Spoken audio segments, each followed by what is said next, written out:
আজি ৰাতিপুৱাই দেখিছে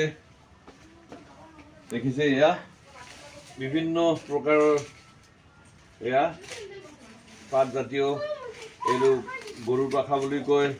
এইবিলাক গৰু ৰেহুন দীঘলতিৰ পাত, এতিয়া বেতগছৰ পাত, সেয়া ফুল এইবিলাকেৰে অহাকালি ৰাতিপুৱা আমি গৰু বিহু কৰিম। ৰাতিপুৱা এইবিলাক ইয়াত পণ্ডিত এনেকৈ মেৰিয়াই আমি ঘৰৰ বাৰান্দা, কুৱা, তামোল গছ,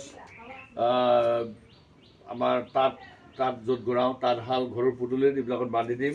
আৰু ইয়াৰ কিছু সংখ্যক গোবৰ আমাৰ পানীলৈ থাকিব এইবিলাক লৈ কি কৰিম, আমি এটা টুকুৰিত লৈ আমি ঘৰৰ সন্মুখত মানে ৰাস্তাৰ তিনিআলিত আমি পেলাই থৈ আহোঁ। এইটো আমাৰ পৰম্পৰা।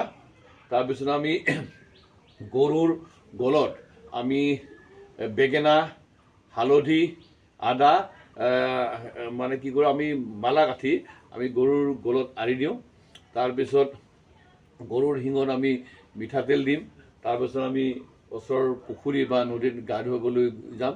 এনেকৈ আমি গৰু বিহু আমি প্ৰতি বছৰে পালন কৰি আছোঁ আৰু আমাৰ কোচাছবিসকলৰ এইটো এটা পৰম্পৰা। গতিকে এইটো মই আপোনাক দেখুৱালোঁ। ইয়াৰে কিছু আমাৰ পাতজাতীয় গছ গছনিবিলাক আছে, মই নাম পাহৰিলোঁ এই মুহূৰ্তত, মই পৰা নাই। মই এই নামবিলাক মানে কালেকশ্যন কৰি সংগ্ৰহ কৰি মই ফেচবুকত যেতিয়া মই আপলোড কৰিম তাত লিখি দিম, কোনটো বস্তু কি বুলি কয় আপোনালোকক লিখি দিম। আৰু সকলোকে গৰু বিহুৰ আন্তৰিক শুভেচ্ছা জনালোঁ। নতুন বছৰটো আহি আছে, নতুন বছৰটোৱে সকলো মানুহৰ সুখ শান্তি সমৃদ্ধি কঢ়িয়াই আনক, সকলোৱে সুখময় হওক তাৰে কামনা কৰিলোঁ।